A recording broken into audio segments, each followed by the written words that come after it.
Okay बेटा, so our next topic is energy in each normal mode of a vibrating string. ठीक है, तो सबसे पहले देखो, it is basically an expression, ठीक है, फॉर प्रोग्रेसिव वेव, राइट।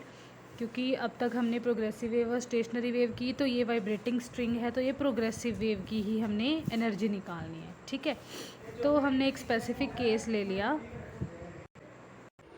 तो energy of a vibrating string निकालने के लिए उन्होंने कंसिडर की एक स्ट्रिंग, ठीक है, जिसकी कोई लेंथ है एल, जो वाइब्रेट कर रही है किस मोड पे, नॉर्मल मोड पे, जिसका nth मोड है। क्योंकि हमें नहीं पता उसमें कितने मोड है, तो उन्होंने जनरलाइज केस ले लिया nth मोड है। ठीक है, उसकी जो लीनियर डेंसिटी है वो कितनी है, रो है। ठीक है, there is a small change in string that is d x.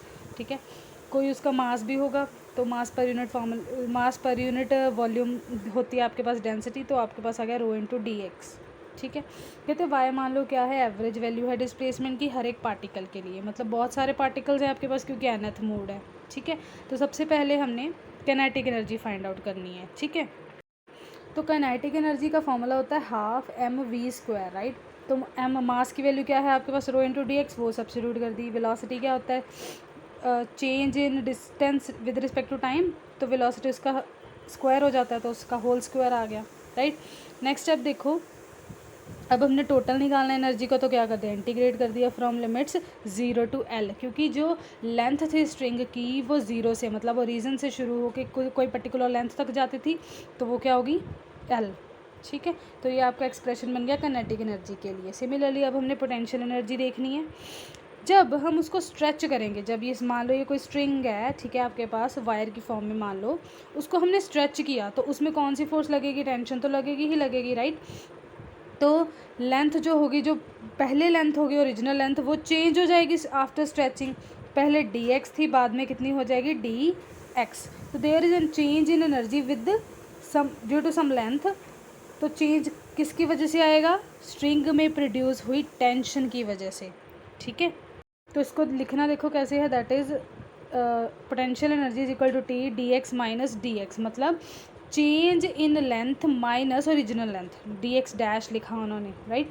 उसके बाद हमने सबसे पहले वर्क निकालना है जो पोटेंशियल एनर्जी में स्टोर हुआ स्ट्रिंग में, पर उससे पहले हमने डी एक्स डैश निकालना है। ठीक है, तो देखो उसको कैसे लिखना है हमने, तो देखो डी एक्स डैश को हम कैसे लिख सकते हैं। सबसे पहले ऊपर वाला स्टेप देखो, that is this one, D X square पर plus curly Y by curly x का whole square into D X square plus so on. मतलब ये आपके पास डिस्प्लेसमेंट का फैक्टर है, ये आपके पास वेलोसिटी का, साथ आगे क्या आएगा, एक्सेलरेशन, ऐसे ही सो ऑन चलता जाएगा। तो लेकिन हमने यहाँ तक ही लिखना है। उसकी पावर कितनी है, 1/2। ठीक है, अब हमने क्या करना है, हायर टर्म्स को निगलेक्ट कर देना है। ठीक है, ये इसको तरीका है इसको खोलने का बेसिकली। ठीक है, तो हमने हायर टर्म को निगलेक्ट कर दिया, जो मैंने आपको बताया कि एक्सलरेशन जो उसके आगे भी आएगी, आफ्टर एक्सलरेशन वेलोसिटी के बाद भी आएगी कुछ टर्म्स, वो हमने निगलेक्ट कर दी, राइट। तो आपके पास ये टर्म बची। अब दोनों इक्वेशन में से क्या कॉमन है, डी एक्स स्क्वायर, तो जब वो अंडर रूट से बाहर आएगा, क्योंकि पावर 1/2 है ना, तो जब वो अंडर रूट से बाहर आएगा तो डी एक्स की फॉर्म में बाहर आएगा, अंदर आपके पास बचा 1 plus curly Y by curly x का होल स्क्वायर, उसकी पावर 1/2, राइट। अब हमने लगानी है इसके ऊपर बाइनोमियल। बाइनोमियल क्या होती है कि पावर आगे आ जाती है, देखो पावर आगे आ गई, 1/2 बन गया। ठीक है, नेक्स्ट स्टेप में क्या किया, subtracting D x from on both sides. देखो यहाँ पे भी डी एक्स सब्ट्रैक्ट कर दिया, यहाँ पे भी डी एक्स सब्ट्रैक्ट कर दिया, राइट। तो ये क्या था आपके पास, energy, that is change in energy, right. तो उसकी जगह पे हमने डी यू पी लिख दिया, राइट। उसके बाद इस सारे की वैल्यू क्या थी, देखो प्रीवियस केस में जब हमने स्टार्टिंग में लिखा था T D X minus D x, याद आया, तो इसको किस फैक्टर के साथ मल्टीप्लाई करना पड़ेगा, टी के साथ, तो इसीलिए टी फैक्टर आया इसमें। ठीक है, तो आपके पास एनर्जी आ गई ये वाली। लेकिन हमें कौन सी एनर्जी चाहिए, टोटल एनर्जी चाहिए, तो उसके लिए हम क्या करेंगे, इंटीग्रेट करेंगे limits taken from 0 to L. तो सबसे पहले मैंने ये लिमिट्स ही बताई थी कि लिमिट्स जो है वो 0 से एल क्यों है, क्योंकि लेंथ जो है स्ट्रिंग की वो टोटल एल है। तो आपके पास ये हो गया। अब आपके पास काइनेटिक एनर्जी भी है, आपके पास पोटेंशियल एनर्जी भी है, राइट। अब हमने निकालनी है टोटल एनर्जी। ठीक है, देखो आपके पास काइनेटिक एनर्जी का भी एक्सप्रेशन आ गया, पोटेंशियल का भी आ गया, दोनों एनर्जी को प्लस कर दिया, तो आपके पास ये इक्वेशन बन गई। ठीक है, तो इसको कर लो सेव। आफ्टर दैट हमने एनर्जी निकालनी है किस मोड पे, nth मोड पे, राइट। तो nth मोड के केस में आपके पास इक्वेशन थी जो हमने प्रीवियस आर्टिकल्स में स्टडी की थी, ये वाली। y के पैर में n क्यों लिखा, क्योंकि n मोड है। -2 iota a e raise to power iota omega n t sine of k x, right.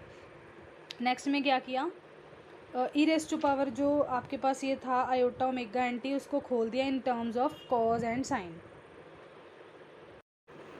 यहाँ पे बेटा उन्होंने मिस्टेक की है स्टेप में, यहाँ पे साइन आएगा, ठीक है, तो ये सही कर लेना, ठीक है।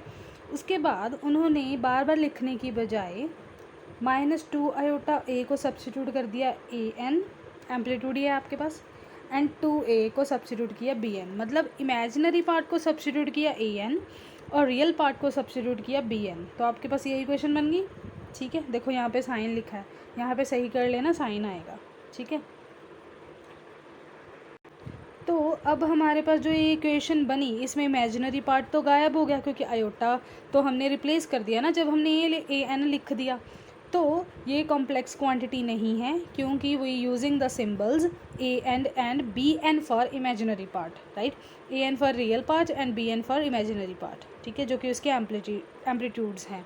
उसके बाद अब हमें वैल्यू चाहिए curly y by curly t and curly y by curly x, ठीक है। तो y आपके पास ऑलरेडी एग्जिस्ट करता है ये वाला, उसको पहले with respect to time derivative करो, then with respect to x derivative करो, ठीक है। आपके पास ये इक्वेशंस बन जाएंगी, ठीक है।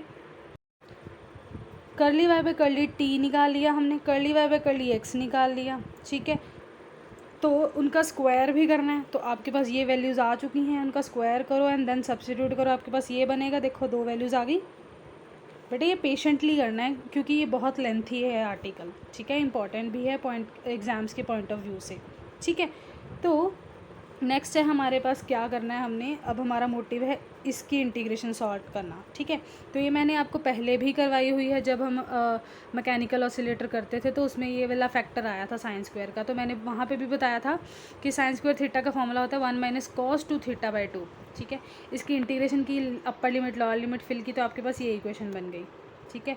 लेकिन हम पता है कि फॉर स्टेशनरी वेव्स एल की वैल्यू क्या होती है, n लैम्डा n बाई 2, ठीक है, और k की वैल्यू क्या होती है, that is wave number 2 pi by lambda n, ठीक है। तो हमें क्या चाहिए, के एल चाहिए, तो के और एल की वैल्यू आपके पास है, दोनों को मल्टीप्लाई कर दो विद 2, तो आपके पास ये बन जाएगी वैल्यू। तो कहने का मतलब ये है कि साइन स्क्वायर के एक्स की जो वैल्यू है आपके पास किस में रिड्यूस हो गई, एल बाई 2 में। सिमिलरली कॉस का भी निकालो। Okay, when you find the integration of cos square K X D X, it is similar to sine square K X D X. मतलब दोनों का रिजल्ट सेम ही आएगा, एक का निकाल के दिखा देना आपको, दूसरे का अपने सिमिलरली लिख देना, ठीक है। नेक्स्ट स्टेप है आपके पास, दैट इज़ टी के स्क्वायर। अब ये कहाँ से आया, जब फिफ्थ इक्वेशन देखोगे ना जब आप, तो फिफ्थ इक्वेशन में टी के स्क्वायर का एक फैक्टर है, ठीक है। तो टी की जगह पे हमने सब्स्टिट्यूट कर दिया रो सी स्क्वायर, ठीक है, इसकी वैल्यू होती है ये, then K is your wave number, उसकी वैल्यू सब्स्टिट्यूट कर दी for nth mode. After arranging these 2 equations हमारे पास इक्वेशन बन गई 2 पाई एफ, मतलब 2 पाई न्यू भी बोल सकते हो, दैट इज़ ओमेगा।